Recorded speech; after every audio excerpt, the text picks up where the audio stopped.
आदरणीय श्रीमान ज्योतिरादित्य सिंधिया जी, सामाजिक और न्याय अधिकारिता मंत्री डॉक्टर वीरेंद्र कुमार जी, केंद्रीय इस्पात राज्य मंत्री श्री फग्गन सिंह कुलस्ते जी,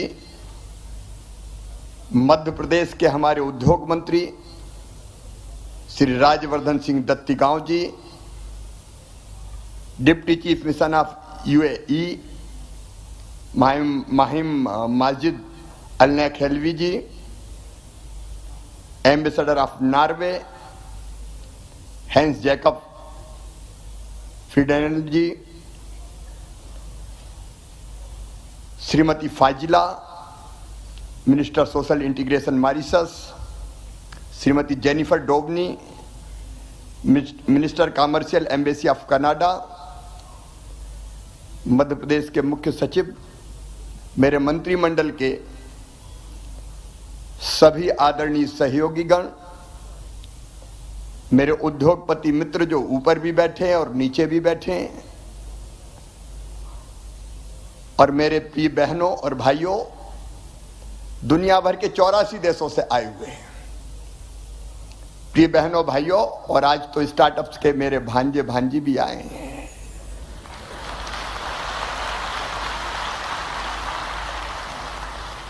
हमारे आदरणीय केंद्रीय मंत्री अभी बोल रहे थे, देखो अगर इनका साथ ना होता, अकेले मैं नहीं, प्रधानमंत्री श्रीमान नरेंद्र मोदी जी का मार्गदर्शन, उनकी विजनरी लीडरशिप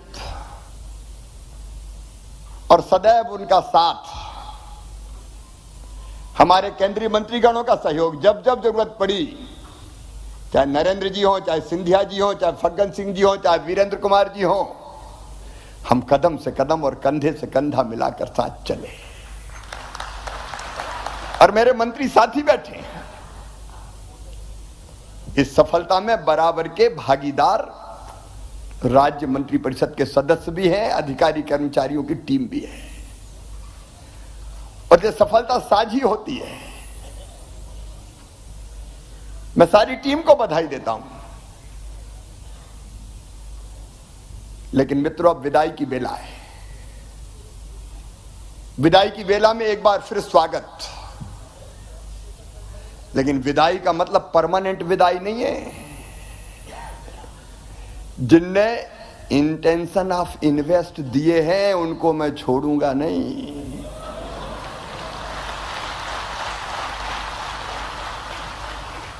और जिनने नहीं दिया उनके भी पकड़ेंगे हम। मध्य प्रदेश ऐसा राज्य है कि या तो उंगली पकड़ता नहीं है, और पकड़ ली तो फिर आसानी से छोड़ता नहीं है। हमने आपको प्रेम के बंधन में बांधा है, स्नेह, प्रेम, आत्मीयता। इंदौर में ऐसा लगा जैसे सारी दुनिया उतर आई हो, सारी दुनिया सिमट गई हो। पूरा पश्चिम, उत्तर, दक्षिण, अलग भाषा, अलग वेश, अलग रंग, लेकिन सब मिलके एक हो गए। इंदौर का रंग ही अलग जम गया। और जिस आत्मीयता से, जिस प्रेम से दुनिया के 84 देशों के लोग मिले, वो अद्भुत है। ऐसा लग रहा था जैसे हम सब एक परिवार हैं। मैंने अधिकांश से मिलने की कोशिश की, मैं माफी चाहता हूं, मैं सबसे नहीं मिल पाया, लेकिन यथासंभव कोशिश की कि कोई निराश ना जा पाए। अब मैं तो दुबला पतला आदमी हूं, हाथ मिला मिला के ही हाथ दुखने लगे। अच्छा, कोई तो बड़े प्यार से धीरे से मिलाता है, और कई तो एकदम कहते हैं हेलो चीफ मिनिस्टर।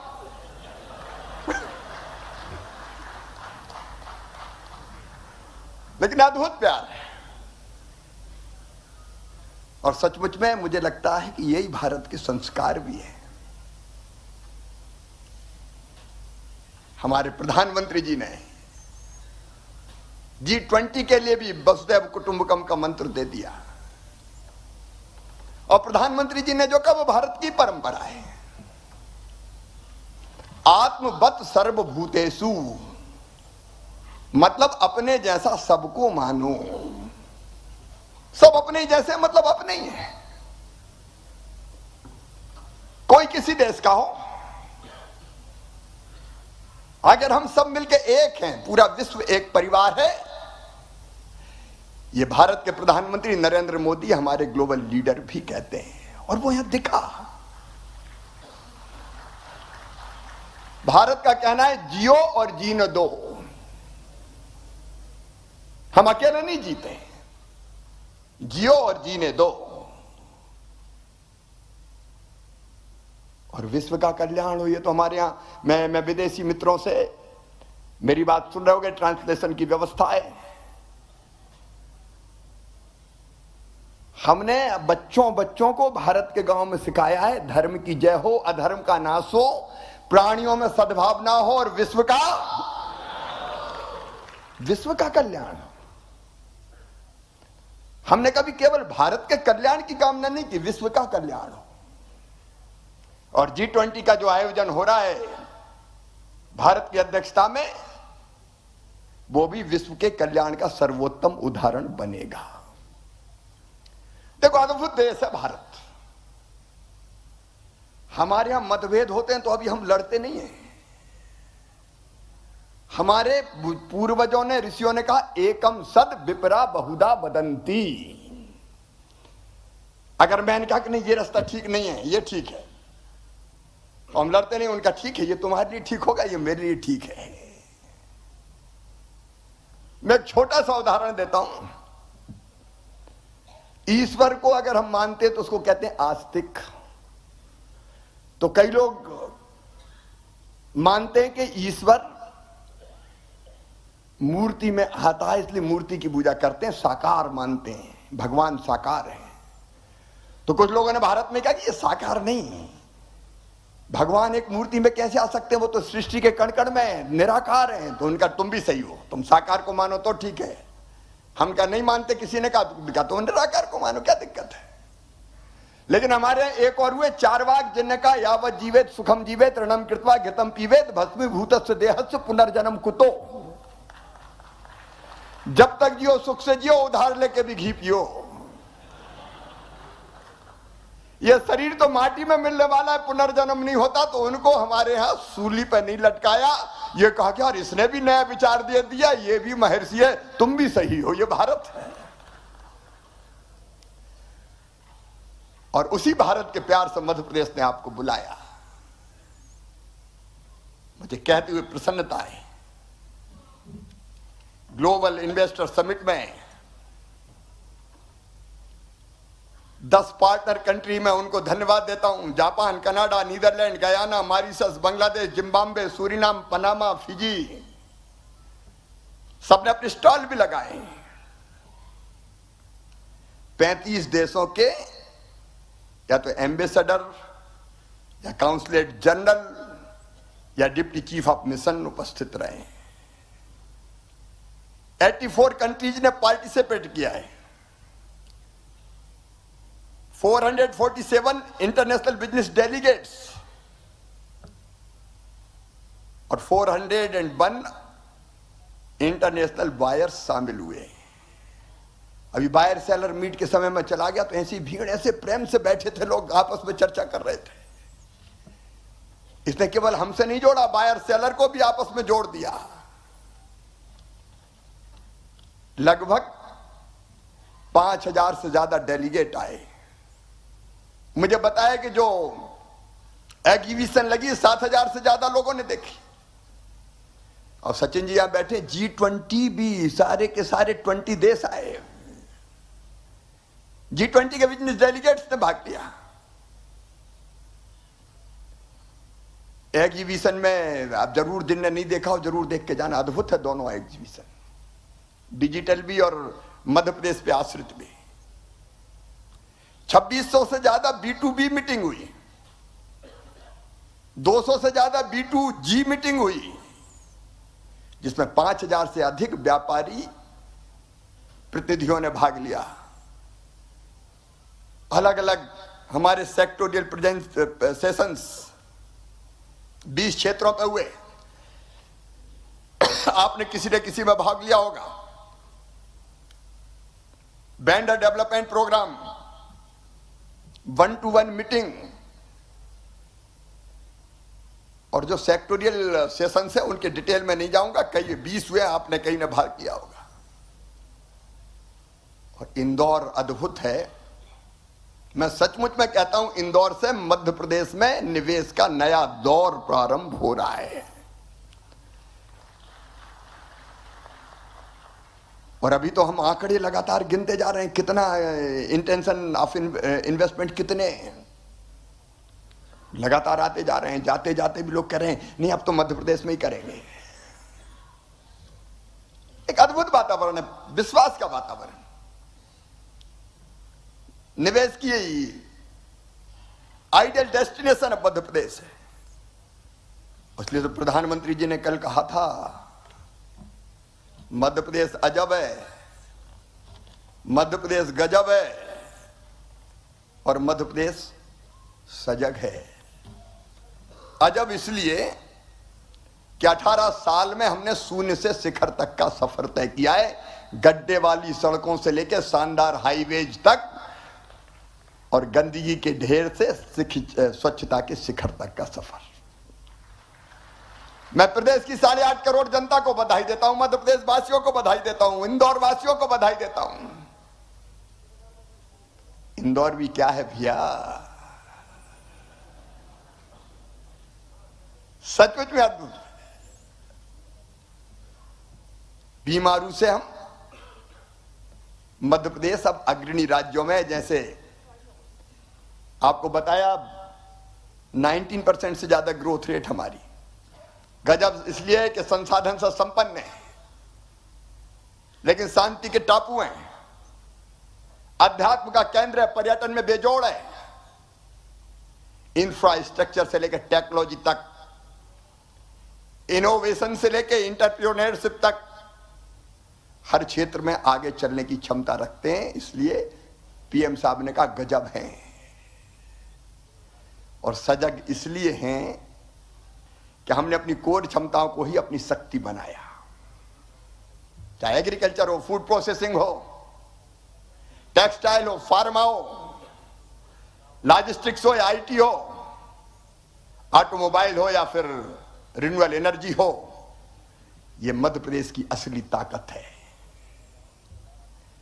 और इन सब में हम देश में अब अग्रणी हैं।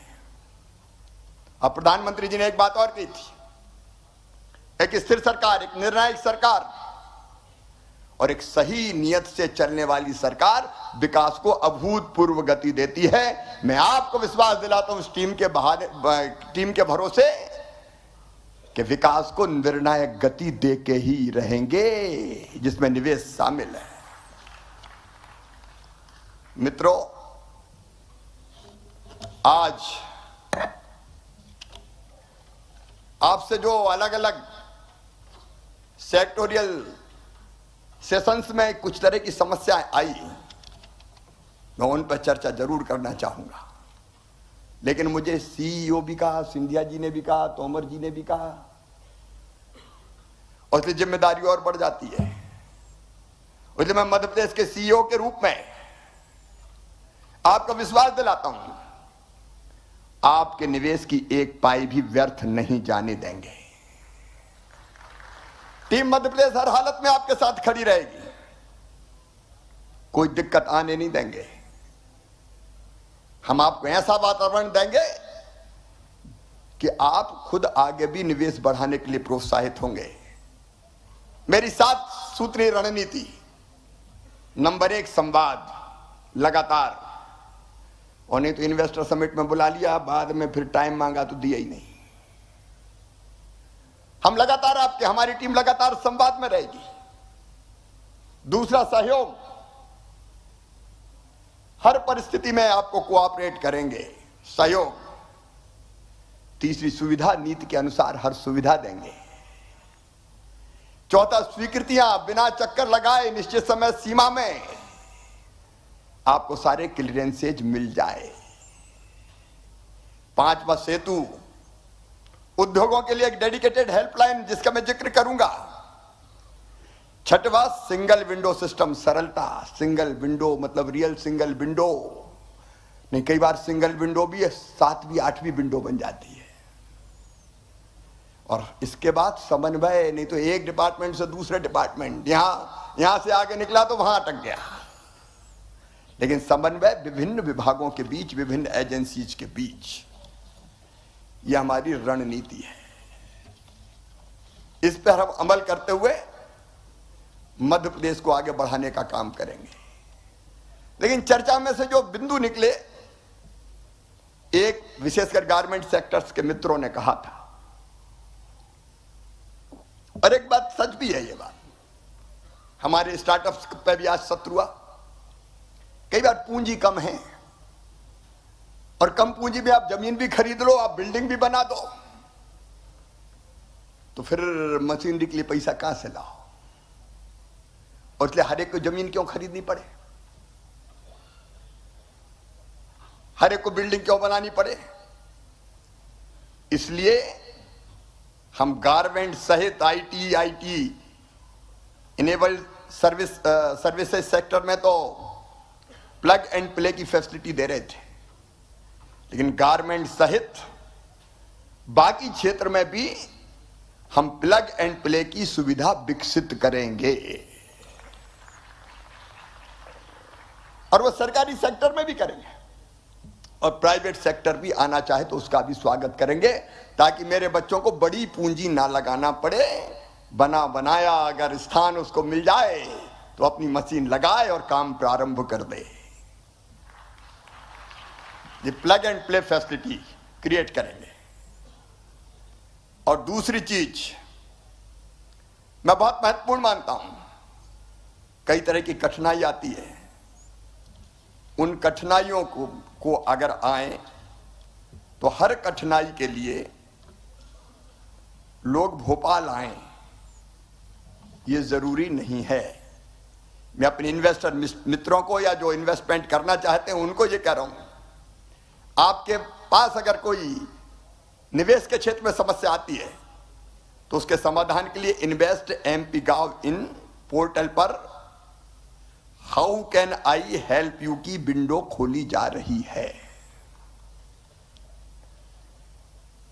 आप अपनी समस्या का उल्लेख करें, उसके बाद मेरी टीम आपसे संपर्क करेगी, और जब तक संतोषजनक समाधान नहीं होगा हम फॉलो अप करते रहेंगे। और महीने में एक दिन मैं खुद भी जो समस्या आई उनकी समाधान हुआ कि नहीं हुआ उसकी समीक्षा करूंगा। मैं समझता हूं ये निवेश के लिए बहुत महत्वपूर्ण होगा। और नंबर 3, मध्य प्रदेश में ईज स्टार्टिंग बिजनेस और ईज ऑफ डूइंग बिजनेस को सुनिश्चित करने के लिए मेरी सरकार प्रतिबद्ध है। और इसी क्रम में हमने एक बड़ा निर्णय लिया है, और वो बड़ा निर्णय यह है कि हमारे चिन्हित अधिसूचित क्षेत्रों में, चाहे वो हमारे औद्योगिक क्षेत्र हो और चाहे हमारे MSME हो, मैं ये कह रहा हूं कि उद्योगपतियों को जमीन मिल गई तो उद्योग लगाने के लिए कोई अनुमति नहीं लेनी पड़ेगी। कोई अनुमति लेने की जरूरत नहीं। क्लियरेंस के लिए घूमते रहो कई दिन तक। आपको इंडस्ट्रियल स्टेट में जगह मिल गई, MSME की जगह मिल गई, तो कोई अनुमति नहीं लेनी, काम शुरू करो। अरे इन्वेस्टर पर भी भरोसा करो भाई, वो जमीन उठा के थोड़ी ले जाएंगे कोई। तो इस पे ताली बजाना तो जोर से बजाओ। अपन तो इनफॉर्मल बात कर रहे हैं, क्योंकि कहीं ने बताया कि यार ये समस्या, अब इसकी क्लियरेंस, अब उसकी क्लियरेंस, क्लियरेंस में ही क्लियर हो जाता है मामला कई बार। अब अटकने नहीं देंगे, भटकने भी नहीं देंगे। ले लगाओ, जो नियम प्रक्रिया खुद ही पालन करो।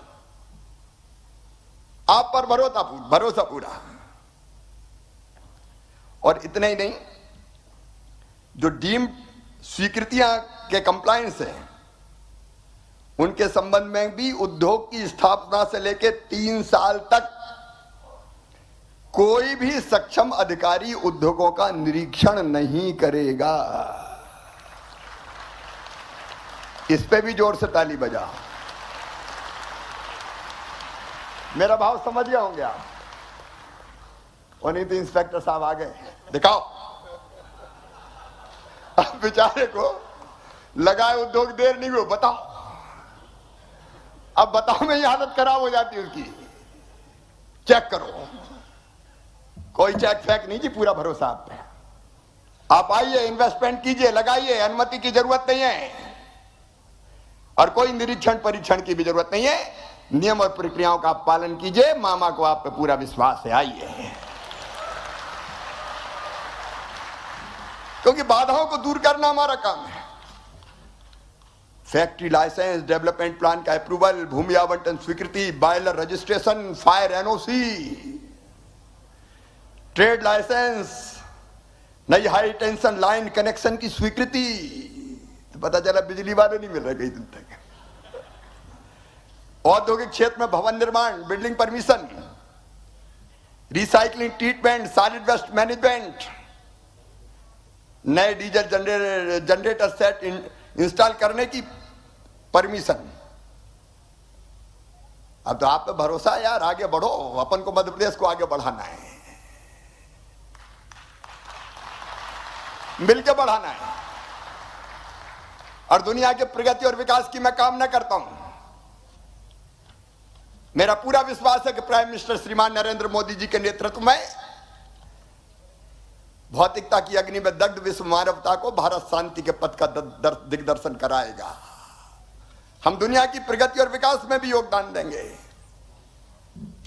और यहां भी मध्य प्रदेश समृद्ध बने, विकसित बने, आगे बढ़े। हम गरीब फरीब अब नहीं रहेंगे, बहुत हो गया जी। हम भी आगे बढ़ेंगे। पर कैपिटा इनकम अभी 1,37,000 है, अभी बहुत बढ़ाना है हमें। हमारे बच्चों को रोजगार, वो खुद उद्योग लगाएं या लगने वाले उद्योगों में अपने टैलेंट का इस्तेमाल करें। आज मुझे प्रसन्नता है ये कहते हुए, मेरे बेटा बेटियों, जो हमारे पास इंटेंशन ऑफ इन्वेस्टमेंट आए हैं, मैं अब उसका उल्लेख करना चाहता हूं। रिन्यूएबल एनर्जी, नवकरणीय ऊर्जा में 6,09,478 करोड़ के 11,84,954 लोगों को रोजगार मिलेगा। Urban infrastructure 2,80,753 crore. अरे धन वर्षा हो रही है तो ताली वर्षा भी हो जाए। 4,50,127 को रोजगार। Food processing, agri processing 1,06,149 crore. 2,20,160 रोजगार। आईटी और आईटी के साथ जो एलाइड सेक्टर है 78,778। 2,22,371 को रोजगार। केमिकल और पेट्रोलियम उत्पाद 76,769 करोड़। 71,704 रोजगार। सर्विसेज में 71,351 करोड़। 1,66,700 रोजगार। ऑटोमोबाइल इंजीनियरिंग और ईवी, इलेक्ट्रिक व्हीकल 42,254 करोड़। 69,962 रोजगार। फार्मा और हेल्थ केयर 17,991 करोड़। 1,42,614 रोजगार। लॉजिस्टिक और वेयर हाउसिंग 17,916 करोड़, 56,373 रोजगार, टेक्सटाइल और रेडीमेड गारमेंट्स 16,914 करोड़, 1,13,502 रोजगार, और अन्य फुटकर खुदरा 1,25,855 करोड़, 1,24,168 रोजगार, कुल मिला के 15,42,514 करोड़ रुपया और लगभग 29 लाख रोजगार। ये एक बड़ी सफलता है। और जिनने ये प्रस्ताव दिए हैं, मुझे पूरा विश्वास है हम फॉलोअप का एक पूरा सिस्टम बना रहे हैं। जिनने प्रस्ताव पोर्टल में प्रस्तुत किया है उसे मूर्त रूप देने के लिए तत्काल हम जानकारी प्राप्त करेंगे और उनको किस क्षेत्र में निवेश के लिए क्या क्या सहयोग चाहिए वो सहयोग प्रदान करेंगे। जैसे ही जानकारी प्राप्त होगी उनके द्वारा वांछनीय सहयोग मध्य प्रदेश शासन और संबंधित विभाग द्वारा किया जाएगा। उसका पूरा मैकेनिज्म हम बनाएंगे। और 1-to-1 मीटिंग में भी बहुत आए मेरे पास, मैंने कहा कि हाथ बहुत मिलाए, हाथ नहीं मिलाए दिल भी मिलाए। और इसलिए इनके जो ठोस प्रस्ताव प्राप्त हुए हैं और उन्हें जो सहयोग चाहा उस पर भी तत्काल कार्रवाई प्रारंभ कर दी गई है। चिन्हित इन्वेस्टमेंट पे हम एक फॉलोअप के लिए एक अधिकारी भी लगा देंगे पीछे, उनकी सारी चीजों को वो फॉलोअप करेगा। मेरे मित्रों, ये इन्वेस्टमेंट का समिट का, ग्लोबल इन्वेस्टर समिट का समापन पूरे विश्वास के साथ हो रहा है। ये सही कहा कि मध्य प्रदेश रनवे पे तेजी से दौड़ रहा है, लेकिन मैं कह रहा हूं इस समिट के बाद हम टेक ऑफ कर रहे हैं अनंत आकाश में ऊंची उड़ान भरने के लिए। एक बार मैं फिर आप जो पधारे 84 देशों से सभी साथियों का हृदय से स्वागत करता हूं, मेरे इन्वेस्टर मित्रों का स्वागत करता हूं। देश से, मध्य प्रदेश से जो इन्वेस्टर पधारे और जिन्होंने अपने अनुभव साझा किए और मध्य प्रदेश पर विश्वास जताया है, उन सबको मैं हृदय से धन्यवाद देता हूं, इस विश्वास के साथ कि मध्य प्रदेश की धरती पर हम निराश नहीं होने देंगे किसी भी कीमत पर। इंदौर को धन्यवाद, इस पे भी जोर से ताली है। क्या शहर है साहब। लोग कह रहे थे कि गलियों में कचरा ढूंढने निकले, वहां भी कहीं नहीं मिला, सारा कचरा साफ कर दिया। मध्य प्रदेश की स्वच्छता में नंबर 1। इंदौर को, मध्य प्रदेश को, मेरे मंत्रियों की टीम को जो मंच पे नहीं आई लेकिन नीचे बैठ के दिनों रात काम करती रही, सीएसपीएस सहित सारे अधिकारी कर्मचारियों को, पत्रकार मित्रों को, कन्वेंशन सेंटर वालों को भी। लेकिन अब इंदौर में 10,000 की क्षमता का एक नया कन्वेंशन सेंटर भी बनाया जाएगा। ये अब छोटा पड़ने लगा, क्या करें हम। आईडीए के चेयरमैन बैठे हुए चावड़ा जी, तैयार हो ना तो तैयार कीजिए बड़ा, क्योंकि अगली बार पता नहीं कितने लोग आएंगे। एक बार फिर आपका दिल से स्वागत, हृदय से स्वागत, भावनाओं से स्वागत। और अब विदा, लेकिन मैंने कहा कि ऐसे जाने नहीं दूंगा, रिश्ता परमानेंट जोड़ा है, बार बार आने के लिए विदा। बहुत बहुत धन्यवाद, प्रणाम, नमस्कार। बहुत बहुत धन्यवाद माननीय मुख्यमंत्री जी, आपका सभी के लिए प्यार भरे संदेश के लिए। तो मुख्यमंत्री शिवराज सिंह चौहान को आप सुन रहे थे, वो ये कहते नजर आए कि भले ही यहाँ से विदाई हो रही हो लेकिन मैं विदा होने नहीं दूंगा और आप लोग बार बार आए जब तक कि पूरी तरीके से एग्रीमेंट नहीं हो जाता, जब तक निवेश मध्य प्रदेश में आप नहीं कर लेते, तब तक किसी भी तरीके से आप पीछे नहीं हट सकते। तो ये मध्य प्रदेश में जो इन्वेस्टर समिट, उसका समापन इसी के साथ हो रहा है। इन्वेस्टर समिट में मुख्यमंत्री ने यह भी बताया कि किन किन क्षेत्रों में कितना इन्वेस्टमेंट आ रहा है, जो एमओयू हस्ताक्षर हुए हैं। इस इन्वेस्टर समिट में आने के लिए मुख्यमंत्री ने सभी का आभार जताया। और कहा कि मध्य प्रदेश में निवेश का एक नया दौर शुरू हो रहा है। लोग मध्य प्रदेश में निवेश करना चाहते हैं।